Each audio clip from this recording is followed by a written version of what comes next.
এই সূরাটা যে ব্যক্তি রাতের বেলা পড়বে, একটা বর্ণনা এসেছে যে দারিদ্রতা আপনাকে স্পর্শ করবে না ইনশাআল্লাহ। এই যে সুদ খাচ্ছে কি জন্যে? টাকার জন্য তো নাকি? টাকা পয়সা ধন দৌলত করবেন, এই তো আপনার উদ্দেশ্য নাকি? এই জন্যই তো মায়ের সাথে জানা করছে, তাই তো? আল্লাহ বলছেন সূরা ওয়াকিয়া পড়েন, আপনার দারিদ্রতা দূর হয়ে যাবে ইনশাআল্লাহ। বিশ্বাস হচ্ছে না?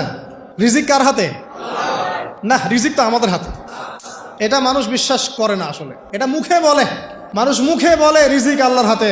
মানুষ যদি বিশ্বাস করতো রিজিক আল্লাহর হাতে, তাহলে মানুষ কেমন করে সুদ খাবে? ও মনে করছে রিজিক আমার হাতে, আমি যদি খাই সুদ তাহলে আমি গেইন করব, যদি না খাই তাহলে আমি দারিদ্রতায় ভুগবো নাকি? যদি আমি ঘুষ নেই তাহলে আমার উন্নতি হবে অর্থনৈতিক, যদি না নেই তাহলে আমি মরে যাব, না খেয়ে মরে যাব। যদি আমি দুর্নীতি করি তাহলে আমি বাঁচবো, আমার সন্তানরা ভালো থাকবে, যদি না করি আমি দারিদ্রতায় মরে যাব, তাই তো? এই কনসেপ্ট ছাড়া কেউ এগুলা কাজ এমনি করতে পারে নাকি? নিঃসন্দেহে আমরা মনে করি যে রিজিকের মালিক আমরা, আল্লাহ নয়। শুধু মুখের মধ্যে বলি যে রিজিকের মালিক আল্লাহ।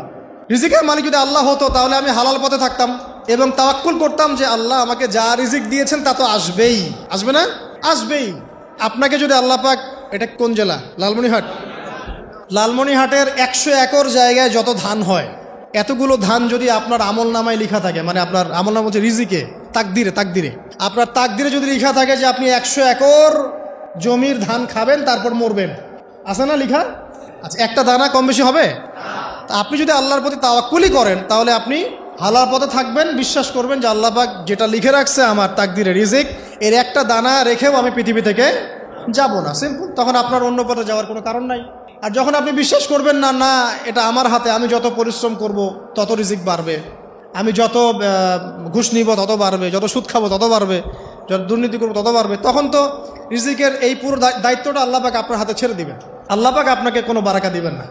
ইয়ামহাকুল্লাহু রিবা ওয়া ইউরবিস সাদাকা। সদকা করলে সম্পদ বৃদ্ধি পায়, আর রিবার মধ্য দিয়ে সম্পদ ধ্বংস হয়ে যায়, একদম মাটিতে মিশে যাবে। অনেক গভীরে চলে আসছি, আসেন আবার রাতে চলে আসি।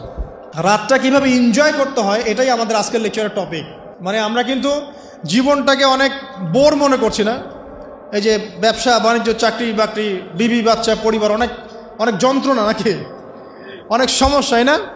কিন্তু আল্লাহ পাক ইসলাম দিয়েছেন কিন্তু জীবনটা উপভোগ করার জন্যে। কি জন্যে? উপভোগ করার জন্যে। আমরা আগে ভাবতাম আল্লাহ পাক ইসলাম আসলে কি জন্যে দিলেন মানব জাতির? উত্তর হচ্ছে 3টা। 1, ইহকালীন সাফল্য, 1। 2, পরকালের মুক্তি। আর 3 হচ্ছে আপনার জীবনটাকে উপভোগ করার জন্য। আপনি জীবনটাকে ইসলাম দিয়ে যেভাবে উপভোগ করতে পারবেন অন্য কোনো বিষয় দিয়ে পারবেন না। পারবেন? পারবেন না। আসেন দেখেন কিভাবে। রাতটা নিয়ে কথা বলি। এই যে রাত হয়ে গেল, আমরা আয়াতুল কুরসি পড়ব, আমরা সূরা বাকারার শেষ 3 আয়াত পড়ব, সূরা মুলক পড়ব। আরেকটা সূরা বলি, সূরা ওয়াকিয়া। কোন সূরা?